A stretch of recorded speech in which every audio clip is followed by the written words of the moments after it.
Hey family, what's good? This is your girl, I am the Bronze Goddess, and thank you for coming back for another Love and Relationship Friday. It's time for another Strawberry Letter. Let's go get them. This Strawberry Letter is particularly long. You guys know I cannot stand long letters, so I'm going to read a little bit of it, and then I'm going to do mostly summarization, because I try to keep these videos 10 minutes or less, okay? Get to the point, all right? So anyway, there is a guy that I first saw at a consignment shop where he works. My first thought was that he was married. Random, I know. As I was waiting for the store owner, he told me that he liked my singing. Apparently, we go to the same church, and the church is a very nice size, so I never saw him before. He then tells me that he works at the shop on a work release program and that he went to jail for selling weed and coke.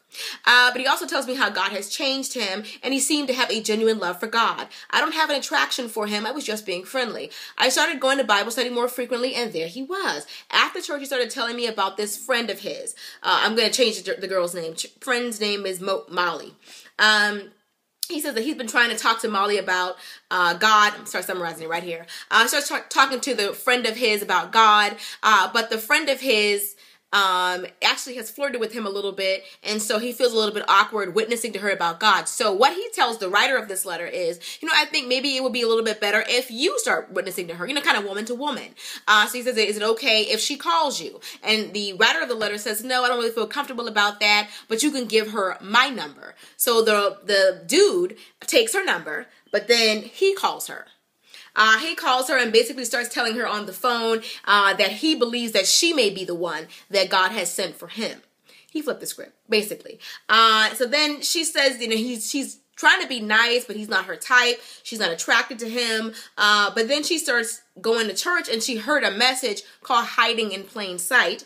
And she thinks that, there is a chance that maybe this guy may be the one that God sent for her, even though she's not attracted to him, even though there's just certain things about him that she doesn't like. For one thing, she says when he writes her letters, he doesn't say like, dear so-and-so. There's no intro and there's no like outro. He doesn't say like, sincerely so-and-so. For some reason that bothers her. I don't think he is as refined as she would like, at least from the letter.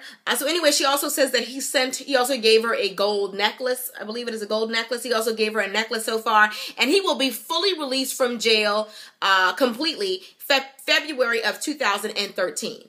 So just next year, a couple of months away from being free. And she says she doesn't really feel comfortable, kind of talking to him in this particular stage. But she wants to know if this man is hiding in plain sight. So that's where she ends and where I begin.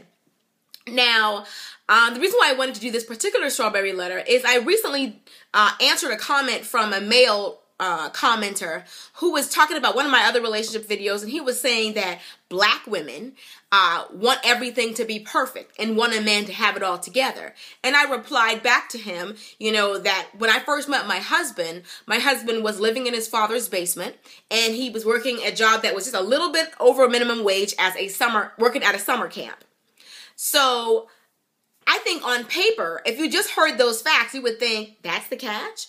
But he was living with his dad because his dad is much older, and he didn't feel comfortable letting his dad live alone. And he was, working at a summer camp because he had just graduated with his bachelor's degree, but he was having a problem finding a job fresh out of school. My point is that oftentimes, and I told him in the comment that I replied back to him, is that a real woman recognizes potential. And I recognize the potential. Oh, okay, this is what's going on. But we still got a lot of, I could work with that, okay? And I think that for this particular letter, she says nothing about like the man himself. She does say that he has a love for God, which she believes is genuine, but she doesn't give any characteristics about how does he treat her. He's given her a necklace, which I believe she took. But what about the man? I think that in my opinion, you're so caught up on his circumstances and where he is currently.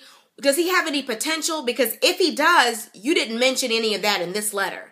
And I know that there's several women out there who are probably watching me right now who, when they met their husband, he didn't have it all together.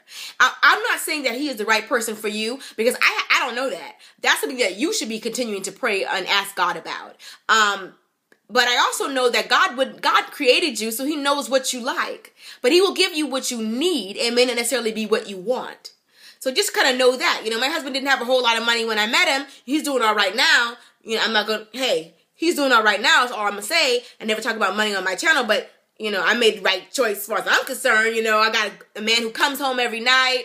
He's a great father, great provider. He's handsome. Like, I have the whole package. But when I first met him, necessarily, on paper, it may not have been to some women. I honestly think that every woman who knew my husband before me and didn't see the potential is a fool, to be honest. What?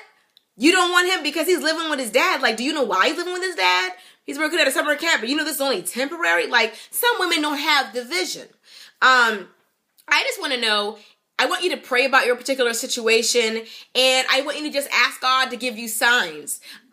Just because you heard the message and it said hiding in plain sight, the Bible talks about signs and it says plural. It's signs, not one sign, because that could be a coincidence. I'm talking about signs. Ask God for several signs pointing that this man is the right man.